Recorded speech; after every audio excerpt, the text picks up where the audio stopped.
Bien, pues estamos ya en nuestra clase en el módulo 4, la unidad 2, los hijos y las hijas en la familia pastoral. Y vamos a ir a nuestro manual, ubico para los que escuchan la clase después en diferido, a la página 11, a la mitad de la página, y justo a la mitad de la página hay un letrero que dice para recordar. Con esto cerramos nuestra clase pasada y con esto abrimos nuestra clase de este sábado. Y esta clase tiene que ver justamente con este enunciado que dice ahí para recordar, entre los cónyuges hay complemento, no competencia. Entonces, esto es importante cuando vamos a hablar de los hijos, porque los hijos nuestros y nuestras niñas, nuestras hijas, si ven en nosotros una competencia, van a encontrar un punto para hacer y reflejar ellos competencia entre ellos. Es una parte difícil porque el, la familia, siempre en el inicio hay una lucha, se llama lucha por el poder. Y bueno, esto es lo que vamos a estar viendo en esta clase y vamos a ir hablando de los hijos, de las hijas y en muchos de nuestros casos, como en el caso de Esther y mío, de nuestras nietas. Cuando leo este artículo, parte de nuestro manual, me recuerda mucho lo que no hice bien y que debía haber hecho bien y lo que ahora puedo hacer bien y enseñar a mis hijas que tienen hijos cómo lo deben hacer un poco mejor. Bien, entonces vamos a dejar aquí nuestra pizarra electrónica para ir directamente a nuestro manual. Veo por ahí que envió es Connie, su, su cámara, entró. Entonces vamos a indicarle que estamos parados en la página número 11 a la mitad y ahí vamos a ir entrando, ¿no? Entonces vamos a switchar nuestra cámara, la cámara de la computadora, quitando la página inicial. Ahí está. Y ahora sí vamos a ir leyendo, posiblemente en algún momento les pida ayuda si los ojos no me aguantan. Ayer estuve muy mal en la clase, en el otro grupo, empecé a hablar y se me cerró totalmente la garganta. Me traje un poquito de agua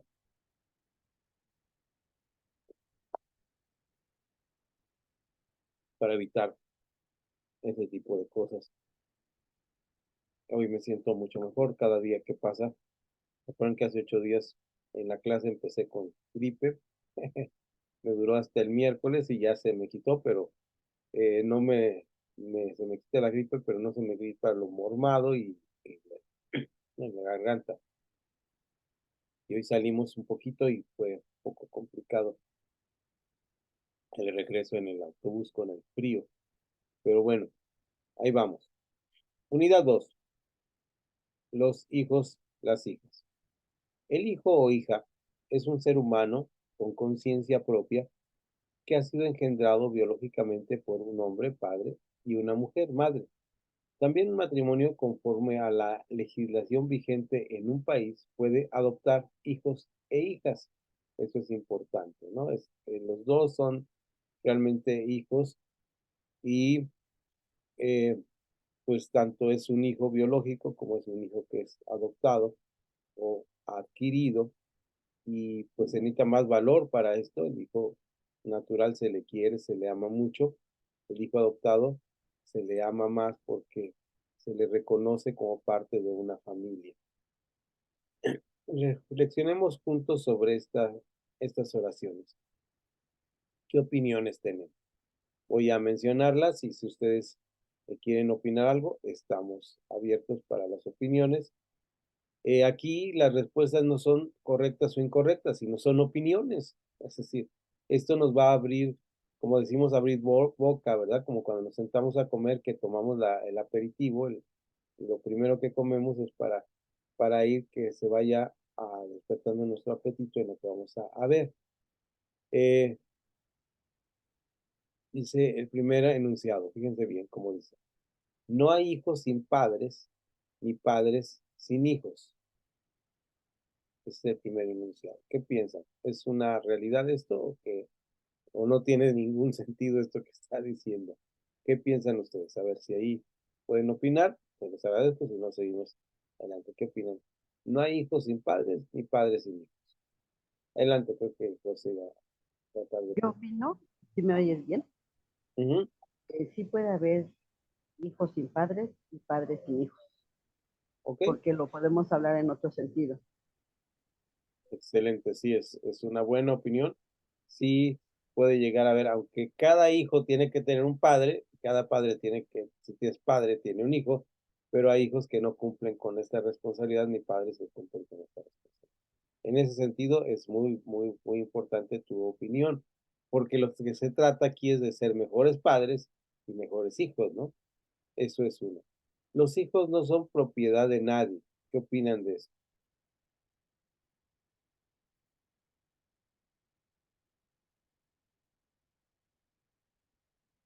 Creo que por ahí Samuel iba.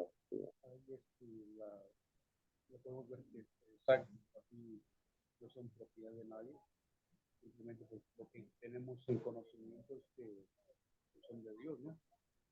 Pero pues, poder entender aquí que no son propiedad de nadie, que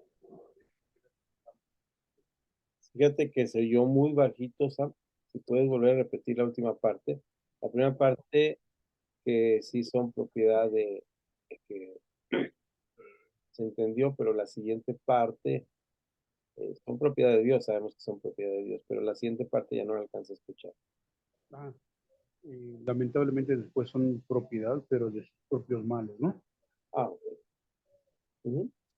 Al final son seres humanos, también buena opinión, y eh, ya cada hijo tomará su propia decisión. A veces nosotros en este punto, yo lo he visto con muchos padres que dicen, bueno, yo le voy a dar todo a mis hijos para que cuando yo esté viejito me cuiden. Este puede ser un error, porque pues siempre existe el hijo ingrato, ¿no? Que llaman aquí en México.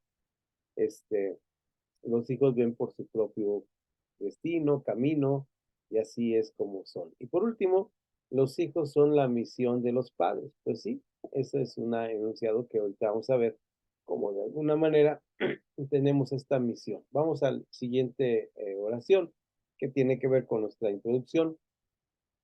Los padres, esto se refiere a papá y mamá, tienen un alto compromiso en la acción de promover y brindar todo el soporte necesario para el efectivo desarrollo físico, emocional, social, intelectual, espiritual de los hijos. Es decir, es un desarrollo integral, perdón, perdón, es un desarrollo integral. Todo eso tiene la responsabilidad de brindar el soporte necesario, es decir, los instrumentos necesarios para que puedan crecer en este desarrollo físico, emocional, social, intelectual, espiritual en los hijos. Recuerdan el libro del Evangelio de Mateo, como hablan del crecimiento tanto de Juan el Bautista como del Señor Jesús, y del Señor Jesús dice que crecía en sabiduría y en ciencia delante de Dios y de los hombres, en estatura, en sabiduría y en ciencia delante de Dios y de los hombres. Es decir, debe haber un crecimiento integral de los hijos. Por dicha razón, es de alta relevancia la comprensión adecuada de los principios bíblicos relacionados a esta tarea. Y por otro lado, también, es decir, por otro lado también, es sumamente importante que los padres estén al tanto de las perspectivas actuales sobre el tema, es decir, qué se está hablando en la actualidad sobre cómo educar a los hijos, ¿verdad? Con el propósito de analizar la concordancia con los principios bíblicos. Es decir, si en la actualidad se les enseña que los niños pueden colgarse del puente de cabeza para que está de moda, pues no les vamos a permitir esto. Es decir, hay una corriente del mundo, no vamos a llamarle de alguna manera que sea totalmente negativa, pero sí va contra los principios del mundo, de Dios. Entonces, los principios del mundo van contra los principios de Dios. Y aparentemente estos principios del mundo son buenos, son cosas que les enseñan que son buenas, pero realmente no van contra, no van con los principios, van en contra de los principios de Dios. Por esta razón, nuestra obligación como padres es mantenernos informados de cuáles son los avances en este sentido y que estén compaginados con la eh, doctrina de la Biblia. Pues es muy sencillo, ¿no? Vamos a ver cuál es la perspectiva bíblica. Es muy sencilla. Fíjense bien ahí en el inciso A, la subrayamos ahora, porque esta perspectiva bíblica del inciso A es de importancia y vamos a ver ahí, vamos a revisar ahorita una serie de versículos que tienen que ver con la perspectiva bíblica.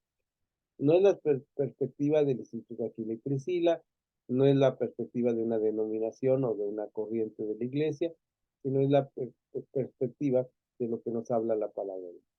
Perspectiva bíblica. Esta perspectiva bíblica, la Biblia posee varios textos que nos permiten nutrir nuestra perspectiva sobre los hijos como, como tales, así como la tarea de los padres hacia ellos. Consideremos algunos de estos textos. ¿Cómo debemos pensar que son nuestros hijos y cuál es nuestra tarea que debemos ejercer con ellos? Brincamos a la página número 12 y vamos a ver el primer versículo, que ahí me pueden ir ayudando con ello, sería excelente. Pueden tomando cada uno de ustedes alguno y leyéndolo. Tenemos primeramente Proverbios 17, que yo aquí lo había puesto hace ratito. A ver. Y es un versículo que, que nos... Ya lo tenemos también acá. ¿Bien? Ok. Si lo lees, José, por favor. Nos queda bien a los abuelitos. Sí. Corona de los viejos son los nietos y la honra de los hijos sus padres. Ujú. Es decir, somos eh,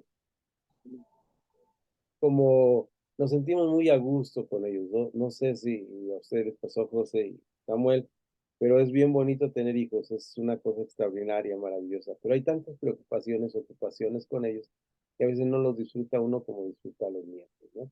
Los nietos son muy, muy disfrutados. Ese es el primer versículo. Luego vamos a un versículo, ese es también, lo tenía por aquí, hace ratito, este, está en el libro de Malaquías, si alguien lo tiene en su Biblia virtual. Tenía aquí un papelito, se me cayó una hace rato. Adelante. Malaquías 4. Él hará volver el corazón de los padres hacia los hijos y el corazón de los hijos hacia los padres. No sea que yo venga y hiera la tierra con maldición. Es el último versículo del Antiguo Testamento, ¿sí? Esa es la razón. Y así fue. No se cumplió esta demanda de Dios hacia el pueblo suyo y llegó y hirió la tierra. Y el, el, ah, el día de Jehová, que se conoce así en el Antiguo Testamento, es decir, la furia de Dios contra la tierra fue así. Y el pueblo fue disperso, y vivieron años de cautiverio, y luego regresaron y luego se componían o no, 400 años esperando que llegara el Hijo de David, hasta que irrumpe en la historia Jesús, Jesús en Cristo, ¿no? Entonces, este es el versículo que estábamos hace rato leyendo. ¿Y qué es la enseñanza aquí? ¿Cuál sería una enseñanza correcta de estos dos versículos? Esta enseñanza posiblemente podíamos dirigirla hacia la enseñanza de que son bendición los hijos que tienen un propósito en nuestra vida, los hijos que están dados para que nosotros cumplamos el propósito de Dios en ellos. Es decir, hay una relación entre padres e hijos, entre abuelos. Recuerdan ustedes el famoso versículo de Deuteronomio capítulo 6, donde habla del, oye Israel, y se conoce como el Shema, o el Israel, el Señor Dios uno es. Y después dice, los padres deben enseñar, los padres y los abuelos deben enseñar a sus hijos esta ley. Las atarás, las enseñarás, te las explicarás en el camino, estarán atadas a tu corazón estas enseñanzas, ¿no? Entonces ahí está estos versos. Pero ahora vamos a regresar al libro de Proverbios. Y al regresar al libro de Proverbios vamos a ver en el capítulo 10, Dice así, ajá, los proverbios de Salomón, el hijo sabio alegra al padre, pero el hijo necio es tristeza de su madre. ok, entonces hay hijos, como en estos proverbios que son antagónicos, hay hijos sabios, y esos son alegría, y hay hijos necios, y esos son tristeza. Qué feo es hoy en el autobús que viajamos de la ciudad de Guadalajara acá a nuestro pueblito, ver un hijo que es agresivo con la mamá, ¿verdad? Que la trata mal, que la regaña. Entonces uno dice, caramba, pues eso debe ser muy, muy triste, ¿no? Muy triste vivir esa situación.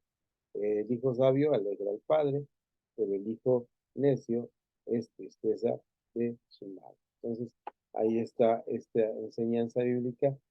¿Qué debemos hacer con nuestros hijos? Pues enseñarlos a que deben ser sabios si queremos que alegre nuestra vida, nuestra. Si los hacemos necios, ¿qué significa necio? Una persona que solamente piensa lo que él cree está bien. Ahora, está bien, todos los niños pasan por una etapa muy especial que se llama la etapa del egoísmo. Y en la etapa del egoísmo caen en algún punto necio. Esto es razonable, que los bebés y los niños son así, y que pasan por estas etapas, pero no los podemos dejar estacionados en estas etapas. Lo que tenemos que hacer con ellos es que maduren y cambien hacia un estado más adelante, y esto es lo que debemos hacer. Vamos al libro de Hebreos, capítulo 12, y en el libro de Hebreos, capítulo 12, versículo 7, eh, habla de la disciplina. Aquí vamos a empezar a hablar de este tema que es la disciplina. ¿Qué es la disciplina?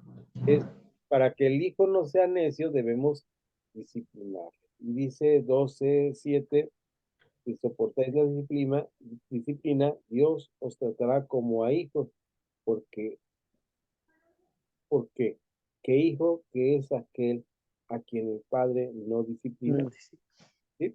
¿Qué hijo es aquel al que el padre no disciplina? Pues un hijo necio, ¿verdad?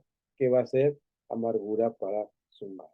Y ahí mismo en Hebreos, brincando un versículo, dice, por otra parte, tuvimos a nuestros padres terrenales que nos disciplinaban y los venerábamos. ¿Por qué no obedeceremos mucho mejor al Padre de los Espíritus y viviremos? Es decir, hacerse una comparación, una analogía de que si a nuestros padres los respetamos, aunque nos disciplinaban, pues también cuando el Señor nos disciplina tenemos que entender su disciplina. Aquí hay una parte importante que vamos a seguramente a preguntarnos, y esta parte es, ¿qué es el castigo que debemos dar a los hijos? Hay una discusión sobre esto. La Biblia no se mete, simplemente dice disciplina. Lo que sabemos es que los niños en cierto momento requieren, yo lo aprendí con mis hijas, ¿verdad? Todas ellas fueron de diferente manera, cada hijo es diferente, pero era algo muy claro, muy notorio, que en algún momento ellas necesitaban disciplina, es decir, en su desarrollo físico, emocional, social, religioso, espiritual. Ellas se daban cuenta que querían ver hasta dónde llegaban, qué tan lejos se podían ir del canal, ¿verdad?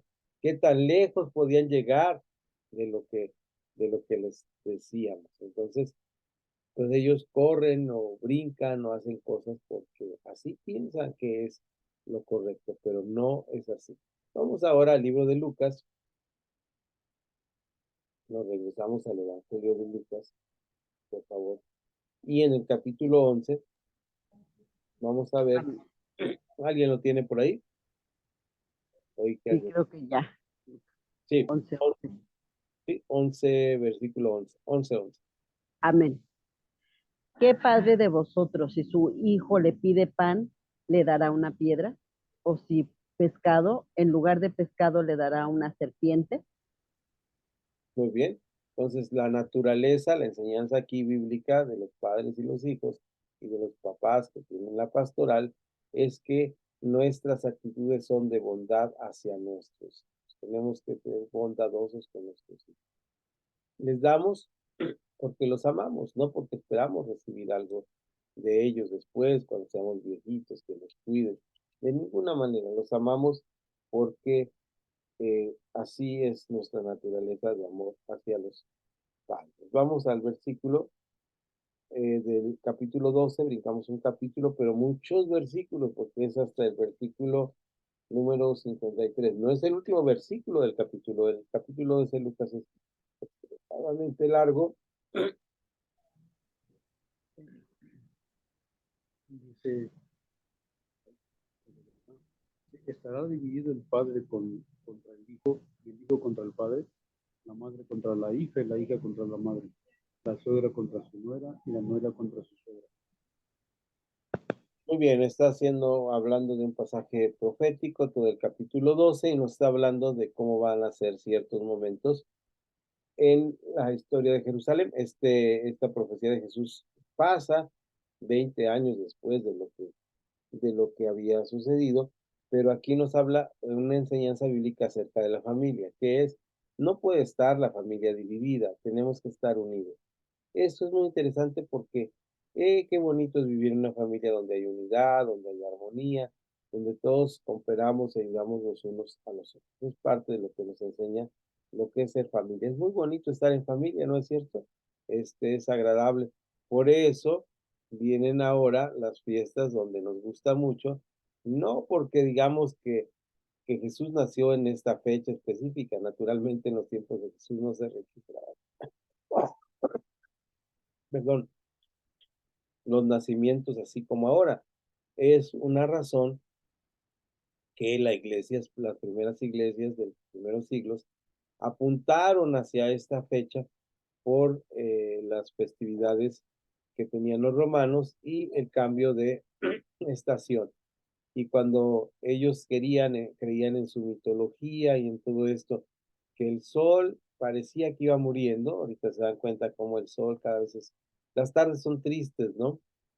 Y de repente viene el cambio justamente a finales de diciembre, cuando ya los días llegan a su máxima de oscuridad, los días cortos, y cambia la luz nuevamente para llegar hasta la primavera, para los meses de marzo, ¿no? Entonces, para el mes de marzo. Entonces, este acontecimiento, que era un acontecimiento agrícola del pueblo romano, lo tomaron como para decir, pues vamos a celebrar que nació nuestro sol de justicia. ¿Quién es el sol de justicia? Pues Cristo. Entonces por eso se celebra la Navidad. No sabemos exactamente en qué día nació. Hay quienes afirman, y sí, de alguna manera, con algunos datos que hay en los evangelios, con referencia a los meses de embarazo de María y de su prima eh, eh, se me fue el nombre de la prima, ando mal de la mente, recuerden ustedes de la prima de María, la mamá de Juan, su papá era Zacarías y ella era Elizabeth, ya me acordé, exactamente, ¿verdad? Ya nos vamos acordando. Y entonces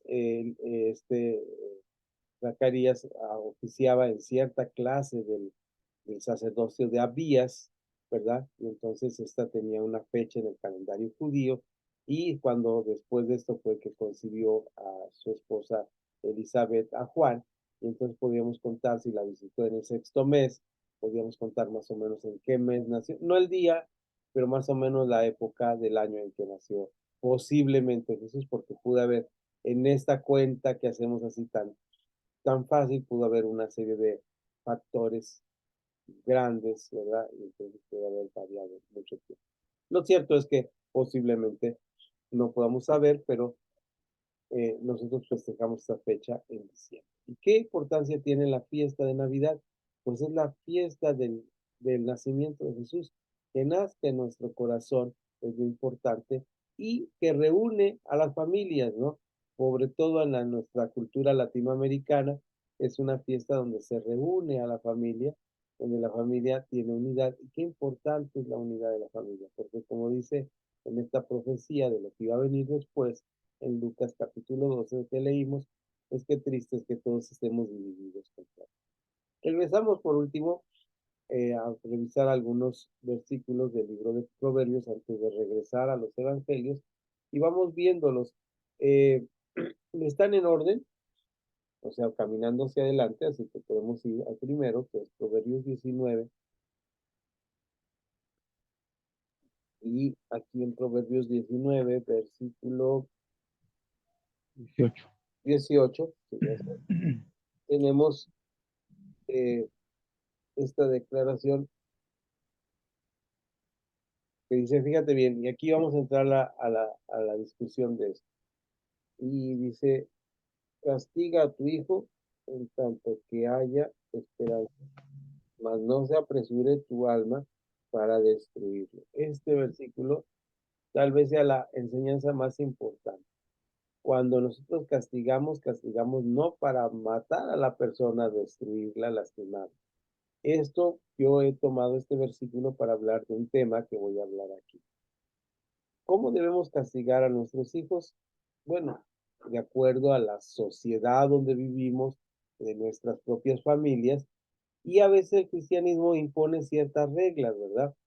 Porque hay algo que se llama la vara de la corrección, que me parece que es un sistema no tan bueno. Y no voy a decir por qué en la Biblia no sería tan bueno tomar esto como la vara de la corrección, porque dice, que castiga a tu niño con vara, sino porque le ponen versículos bíblicos a la tablita que venden en las librerías y con esos versículos bíblicos golpean al bebé, al niño, al bebé, y entonces decimos nosotros, bueno, imagínate la imagen que te queda en la cabeza si te golpean con la Biblia, ¿verdad? Si te dan a bibliazos, pues no tienes una actitud buena. Ahora, lo importante aquí, y está en contra de esto, es cuando nosotros lastimamos. Hay dos cosas que debemos hacer cuando castigamos y enseñar a nuestra congregación, me parece que esta es la manera. ¿Cómo obedece un niño? Hay niños, de veras, hermanos, que hay niños que son súper obedientes, ¿verdad? Los míos, ¿verdad? Siempre decimos los míos. Los demás son un desastre.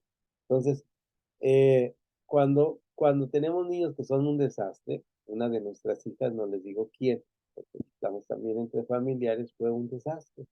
Ella era complicada, puedo decir ella porque tuve 3 niñas, ¿verdad? Entonces no van a poder saber cuál de ellas.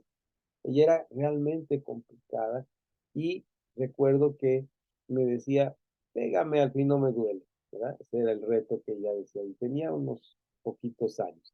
Entonces, tenemos que tener mucho cuidado con esto porque eso puede darte coraje y puedes pegarle más fuerte y puedes lastimar a la persona. Yo siempre digo esto. La palabra aquí nos dice en el capítulo 22 de Proverbios, 22:6, y vuelvo a este punto, perdón, no es 22:6, es el que sigue, 19:18, y recuerdo que este versículo de este tamaño dice, castiga a tu hijo en tanto que haya esperanza, mas no se apresure tu alma para destruirlo. Es decir, no le podemos hacer un daño, no le podemos hacer un daño. Otra cosa importante, yo no sé, estoy hablando porque tengo boca, ¿verdad? No, esto no está en la Biblia, pero un aspecto importante es que algunas corrientes de educación de los niños dice que es para ellos muy difícil asimilar que con la manita que les damos para hacerles la caricia en la cara, para tocarles sus manitas, porque es como los queremos, con esa misma mano golpear, ¿verdad? Entonces, dice que el golpe para ellos en cierta edad es difícil. Eso sí no lo puedo asegurar. Lo que sí puedo asegurarle es que un niño llega un momento en que es una persona adulta. Ese niño es una persona adulta a cierta edad. Y a cierta edad, que no puedo decir años, pero nosotros como padres decimos este muchacho ya es una persona adulta, esa persona adulta es complicado seguirle pegando. ¿Y cuando nos damos cuenta? Cuando le damos el castigo, sobre todo si es un castigo físico, y él sea capaz de regresar el golpe, ¿no? Entonces, esto tenemos que enseñar a nuestra congregación. Ya pasó el tiempo del castigo. Normalmente los niños, la mayoría de ellos, sé que hay casos específicos, tienen cierta edad, entre los terribles 3 y 4 años, donde requieren, como decía mi abuela, arrimarles la tierrita, ¿verdad? Y como les decía, yo siempre he dicho, no le pegues con una mano que la vea, por eso se les dan nalgadas, ¿verdad? Por eso se les pega en las pompis, porque están viendo la mano, pero que ven la corrección. En lo del cinturón, de la vara, me parece que puede ser excesivo, aunque yo confieso que con una de mis hijas llegué a usar el cinturón porque me decía, no me duele. Y miren, yo le pegaba, ella se quedaba en el baño diciendo que me iba a demandar, ¿verdad? Y yo me iba al patio a llorar del dolor de mi corazón de lo que estaba pasando. Que dije, ¿qué va a pasar con esta niña cuando crezca? Pero gracias a Dios es una excelente mujer ahora, que está sus hijos, y además la está pagando, ¿no?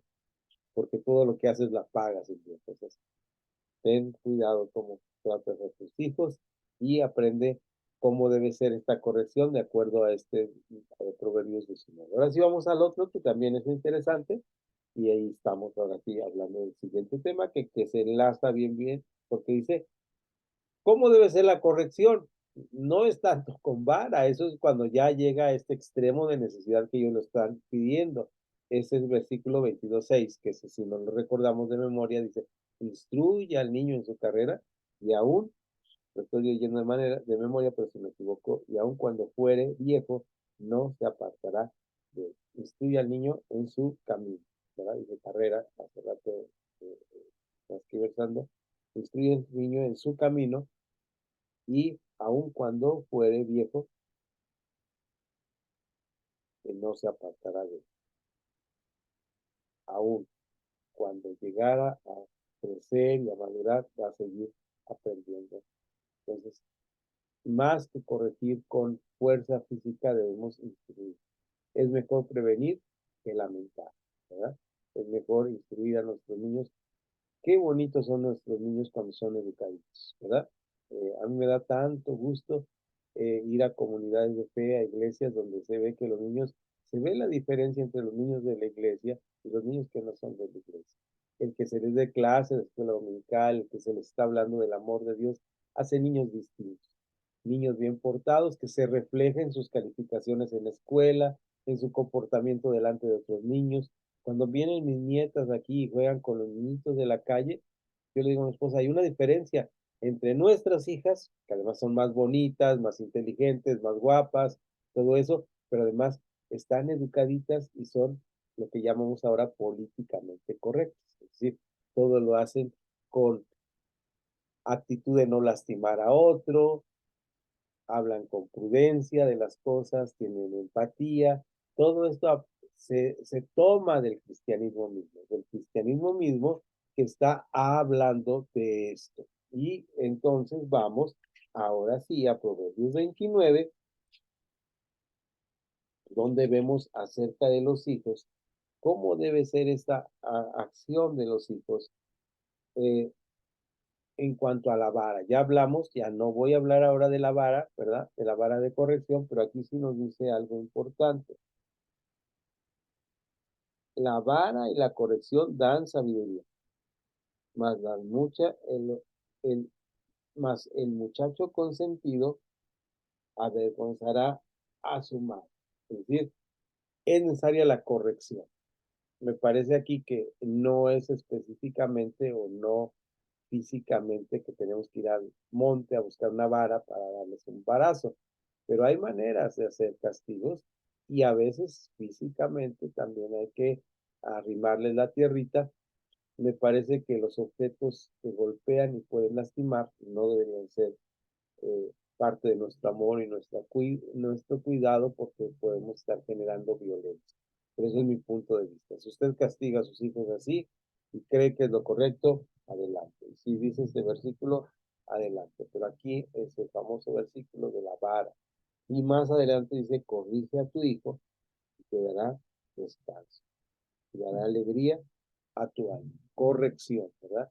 Corrección no solamente, fíjense bien, corrección no solamente es eh, cambiar el rumbo de las cosas, porque ese es el sentido original de la palabra corrección, sino también anticiparse a cuando se van a ir por un mal camino. Entonces tenemos que manejar mucho el concepto de ser preventivos con nuestros hijos y estar atentos a corregir de manera adecuada. ¿Alguien me ayuda, por favor, con Mateo 19:14, 1 Corintios 7:14? Vamos a unir estos dos versículos en el comentario. Los leemos de corrido, por favor, y luego ya nos vamos al versículo donde nos vamos a detener y luego regresamos a hablar de Timoteo. Sí, por favor, Mateo 19:14, 1 Corintios 7:14. 19:14. Dice, pero Jesús dijo, dejad a los niños venir a mí y no se los impidáis, porque de los tales es el reino de los cielos. Gracias, pastor. El otro es de una vez, 1 Corintios 7:14.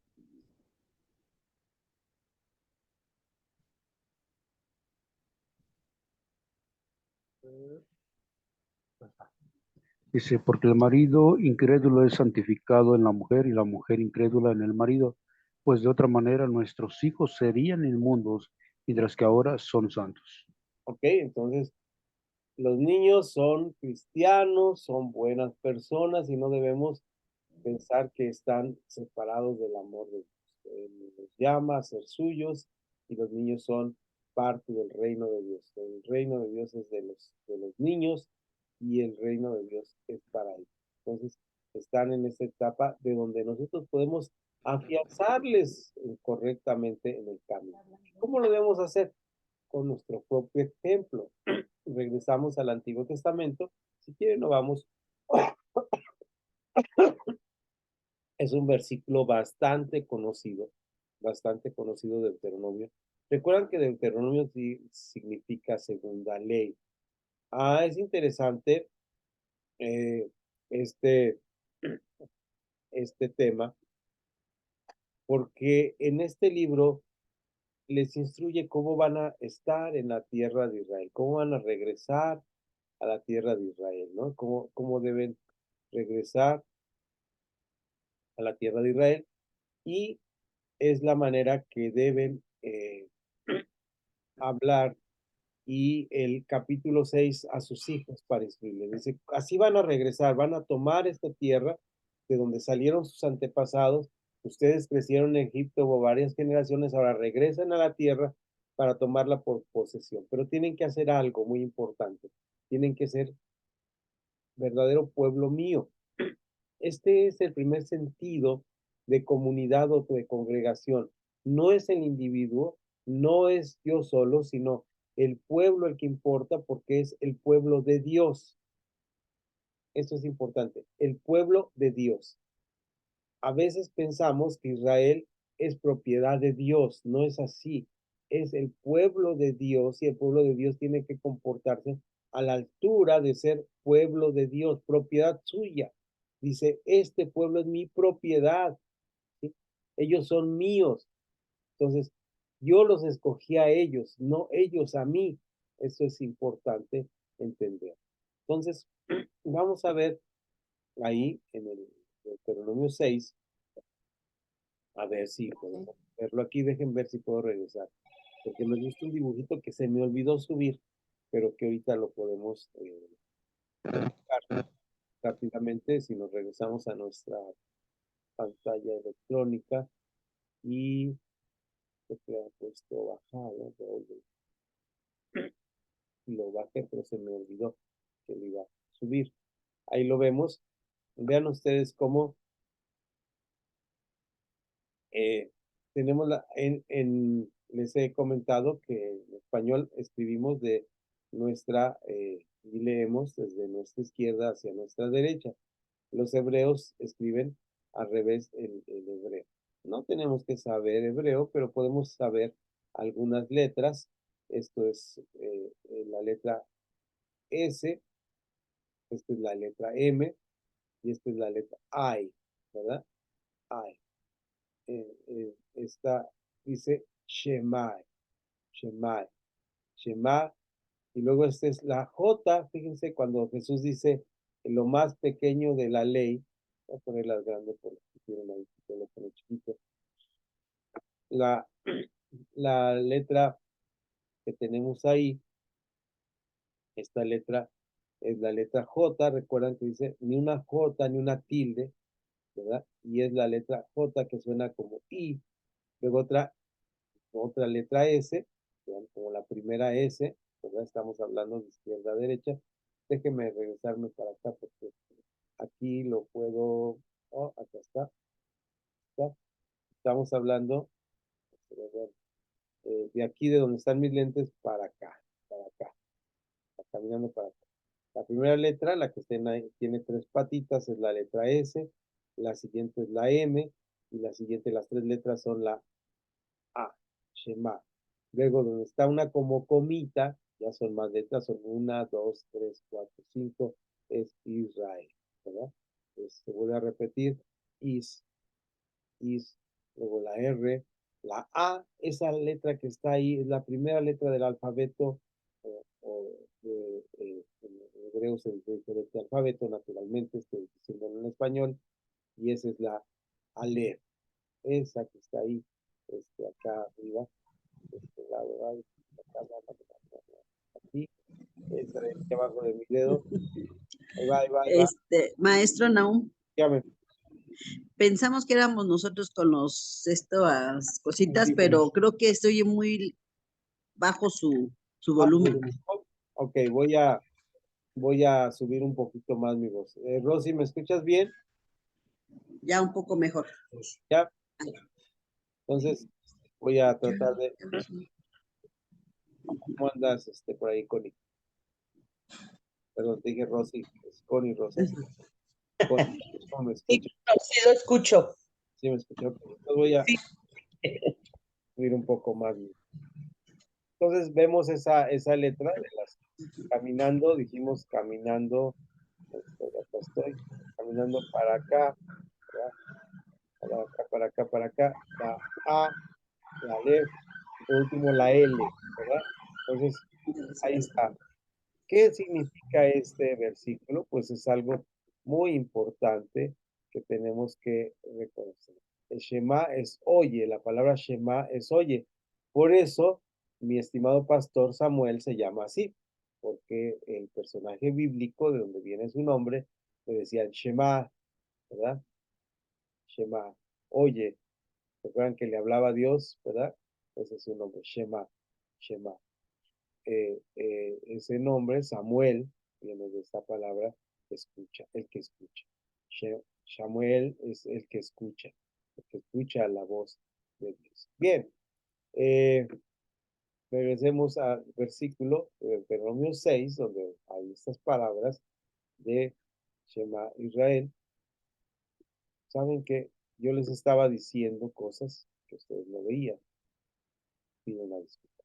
Ahí está el letrero. Ahora sí, recapitulamos rápidamente para que lo vean. Ahora sí, de aquí, de donde están para acá, vamos caminando para acá, donde está el mano abajo, y ahí están las letras. Ahora sí las estamos mirando, ¿verdad? Hace rato yo les estaba hablando en el aire y esas son las letras. La primera que vemos ahí con tres coronitas, que parece una corona de rey, esa se llama la S. Luego, la siguiente es la M, esa que tiene un palito abajo, es la M. Voy a describirlas acá para que las vean. La primera que tiene corona de rey, recordamos que se escriben al revés, ¿verdad? Con razón me veían así con cara de qué está hablando este pobre hombre. Está loquito ya. Yo creo que ya le hizo mal la gripe. Bueno, ahí estamos ya. Me hubieran dicho que no se oía y no se veía, ¿verdad? Entonces, ahora sí que estábamos mal de las cosas. Entonces, la primera letra del lado donde está la parte donde dice video, la primera letra, nosotros en español leemos de Shema, de derecha, de izquierda a derecha. Ellos leen de derecha a izquierda, la primera que es una coronita, como una corona de rey, es la Sh, luego la M, Mao, y la I, Shema, Shema quiere decir hoy, oye, como Shemael, el que oye, el, el que escucha, el que escucha a Dios, porque Él es Dios. Elohim es Dios. Entonces, el que escucha a Dios es Samuel, Shemael. Y luego ya vemos la J, ahora sí la ven ustedes, la primera, la pequeña tilde, que en una tilde pasará otra vez la S, ¿verdad? Y luego la R, y luego la letra que sigue ahí, esa letra que está es la famosa Aleph, y la L, la Lamed. La última que está al extremo de hasta acá, la L, ¿verdad? Así va caminando, ellos ven así, aquí para acá. ¿De acuerdo? Ahora sí, regreso a la pantalla para no tener eso aquí prendido. Perdón por haberles puesto mal en la pizarra electrónica, pero no me di cuenta, fui a ella y no la prendí. Ahí estamos. Entonces, volvemos a nuestra lección en el manual y vemos que nos marca justamente Deuteronomio 6.1, donde aparece, oh Israel, y el versículo 6 y 7 que dice, enseñarás a tus hijos, hablarás por ellos estando en el camino, les instruirás, les enseñarás. ¿Qué necesitamos para? 6:7. Sí, 6.7, Deuteronomio 6.7. Ok, y estas palabras que yo te mando hoy estarán sobre tu corazón y las repetirás a tus hijos y hablarás de ellas estando en tu casa y andando por el camino y al acostarte y cuando te levantes. Miren, hoy sí estuve muy mal en mi clase porque venía corriendo y preparé algunas cosas antes de irme y yo dejé lo que había preparado allá, pero se los voy a traer. Si me dan permiso, que el maestro salga un momento, pido permiso para ir al baño.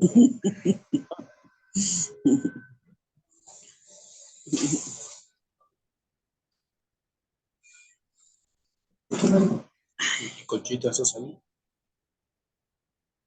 Mamá, ¿está ahí? ¿No se me ha dormido? No. Ok. Aquí estoy. Esto que está aquí, que tiene letras hebreas, que lo tenía que tener aquí en mi escritorio y se me lo iba a traer, que tengo en mi puerta, todos los judíos lo tienen en su puerta. Ahí está esa ley que ven ustedes ahí, lo toman literal y lo tienen en la puerta de su cosa, lo tienen en su puerta y cada que salen tocan así para abajo, por eso están ya desgastadas las letras de abajo. Esto significa que la ley de Moisés, la besa la ley, la puerta, ¿verdad? Esto en tiempos de COVID no era nada prudente, pero esto tienen en la puerta, esto tiene un metalito, ¿verdad? Se clava así en la puerta, yo lo tengo ahí y cuando lo pasan, lo hacen así y queda la tablita así donado. Esa es una costumbre de los judíos. Bueno, entonces ellos ven esta costumbre como enseñar a sus hijos, es como enseña la ley. Esta ley estará en tu corazón, estará en tu mente, en cada momento de tu mente estará esta ley. ¿Se dan cuenta qué interesante es que nuestros niños deben estar presentes? No como tenerles la Biblia así adelante, ¿verdad?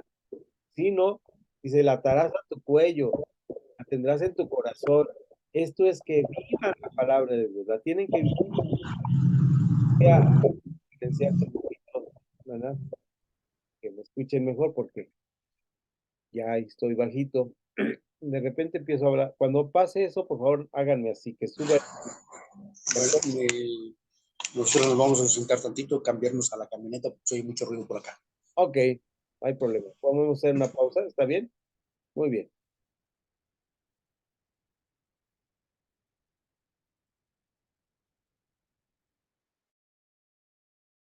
Vamos a pararnos un ratito y descansar.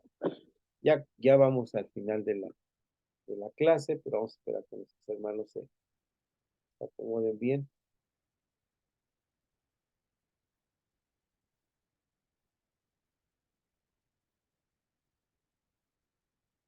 Ya, pastor, gracias.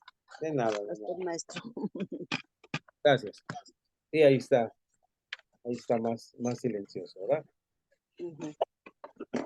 Bueno, todos nos deja. Vamos a seguir revisando esto porque es interesante. Porque vamos a ver cómo ahora, yo estoy ahora leyendo las cartas pastorales y tienen mucha enseñanza y aquí me podía atorar, irme para el monte con Timoteo, Tito, pero no lo voy a hacer porque quisiera seguir. Pero en la segunda carta que escribe Pablo a Timoteo, él escribe a esta persona,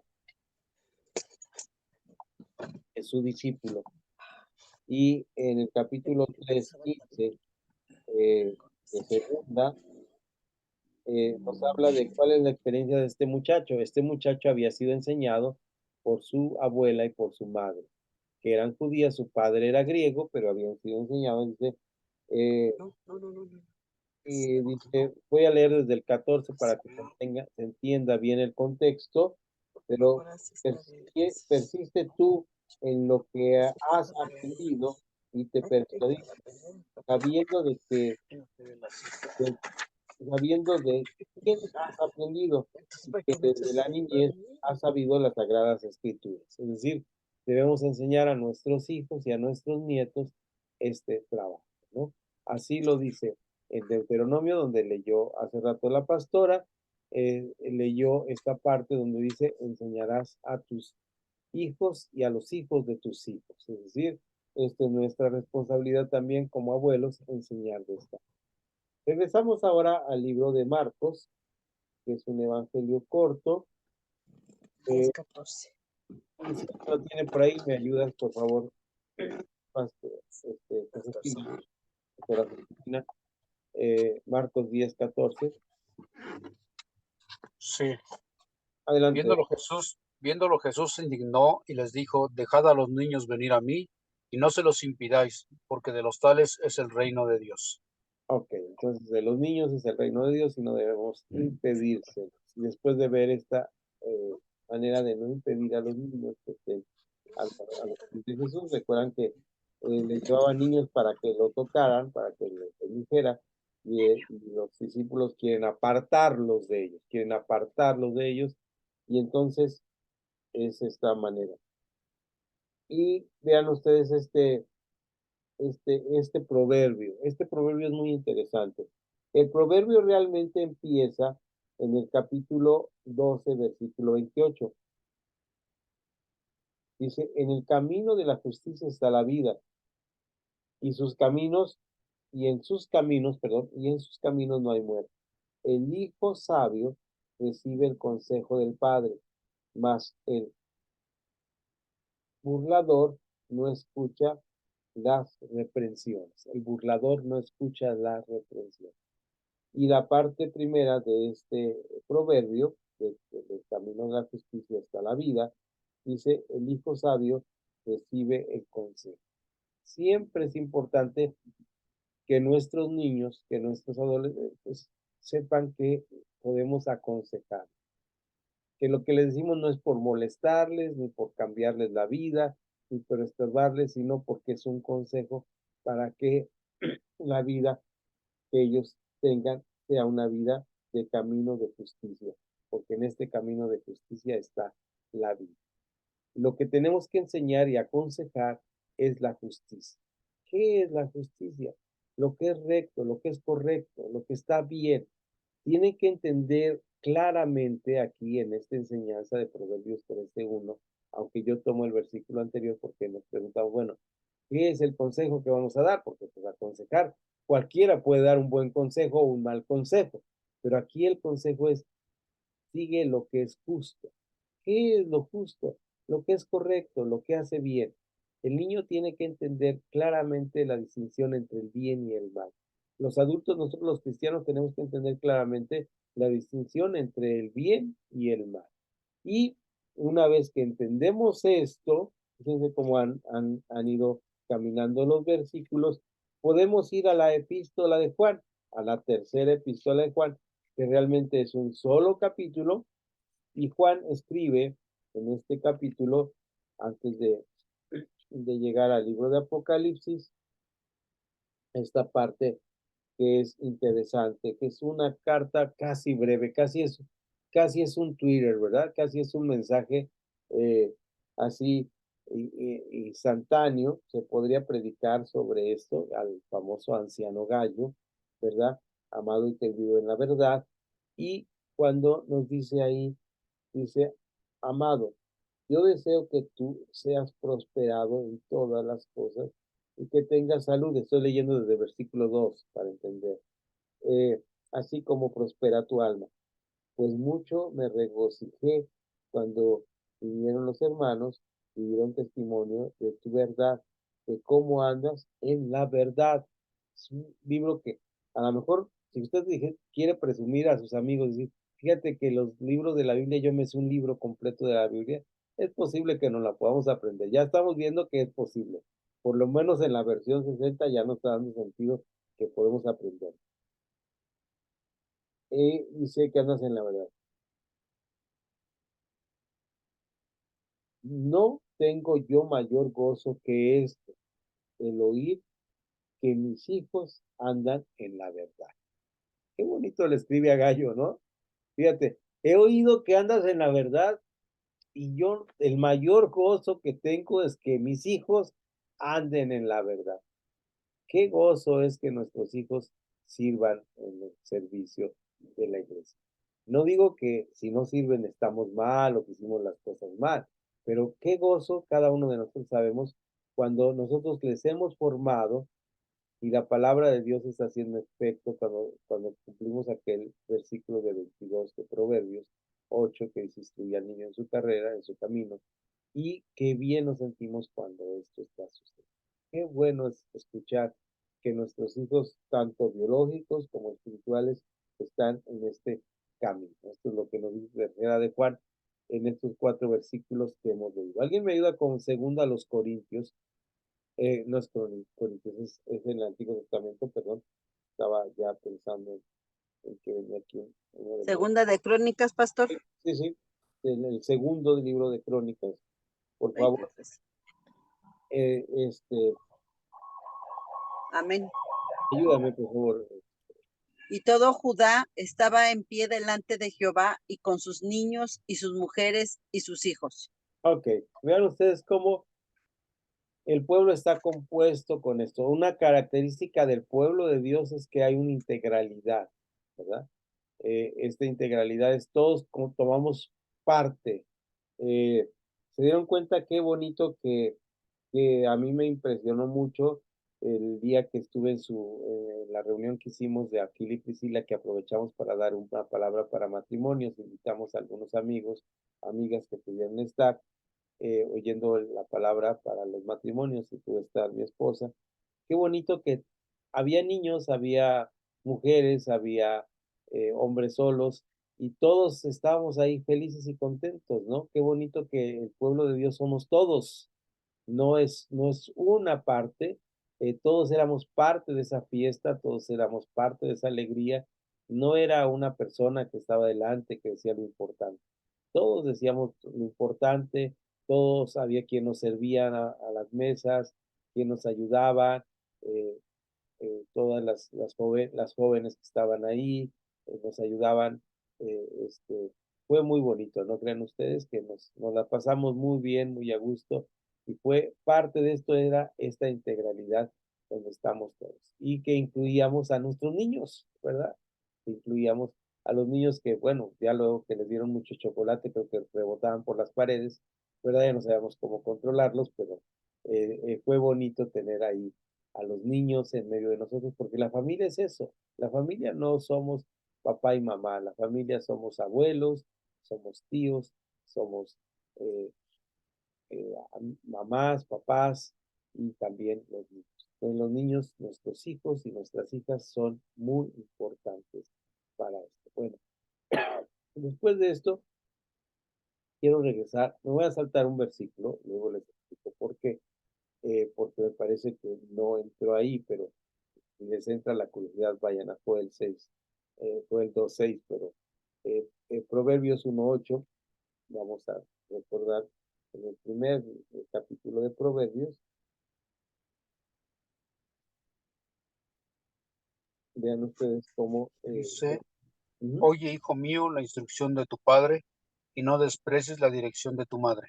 Ok, y entonces ya nos vamos a la parte donde en el libro de Efesios nos dice que somos un cuerpo, que somos una familia, somos la familia eterna de Dios, y como familia eterna de Dios estamos constituidos con nuestros propios dones y nuestros propios ministerios. Estoy hablando del capítulo 4 de Efesios, y con estos dones y estos ministerios constituimos un pueblo, que ahí le llama Pablo el cuerpo de Cristo, la iglesia, ¿verdad?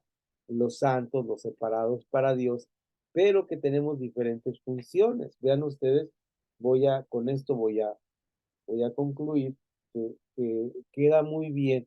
Yo lo había pensado para el final del curso de matrimonios, pero al final no quise regresar aquí, no quise ir a este tema, pero ahora iba a brincar hasta ahí. De hecho lo había puesto en una parte al final, y al final lo quité de la hoja. No, me parece que debíamos de Efesios tan largo, porque dice, a lo mejor es muy, muy, muy largo y se puede encontrar los hermanos. Y dice, voy a leer salteado algunos versículos. Empiezo en Efesios 4. Vamos a ir leyendo. Hace 2, 3 meses leí esta epístola, y me quedó esta enseñanza. De hecho, estaba predicando sobre Efesios en mi propia iglesia durante todo este tiempo. Eh, yo pues, preso en el Señor, os ruego que andéis como es digno de la vocación con que fuisteis llamados, con toda humildad y mansedumbre, soportándoos con paciencia los unos a los otros en amor. Estos dos versículos es como la llave o la clave de entrada a todo lo que nos va a decir después. Nos habla de los dones, ¿verdad? Él mismo constituyó 4:11, brinco. Él mismo constituyó a unos apóstoles, a otros profetas, a otros evangelistas, a otros pastores y maestros, a fin de perfeccionar a los santos nuevamente, a fin de perfeccionar a los santos para la obra del ministerio, para la edificación del cuerpo de Cristo. Es decir, el propósito es la unidad y que nos edifiquemos los unos a los otros. Versículo 17, esto pues digo y requiero en el Señor, que ya no andéis como los gentiles, que andan en la vanidad de su mente, teniendo el entendimiento entenebrecido, ajenos de la vida de Dios por la ignorancia en que ellos, ay, ignorancia que en ellos hay por la dureza de su corazón, ¿ok? Por la dureza de su corazón, los cuales después de que se perdieron, que perdieron toda sensibilidad, la dureza de corazón es cuando ya no nos importa. Aquí hago un alto muy, muy, muy claro, porque esto es, cuando yo cometo un pecado y me escondo, todavía tengo cuidado, todavía tengo solución, pero cuando ya no me importa que me vean haciendo el pecado, entonces ya tengo la conciencia, se llama cauterizada. Ahora sí, vamos a ver cómo eh, debemos andar como hijos de Dios en esta nueva vida en Cristo.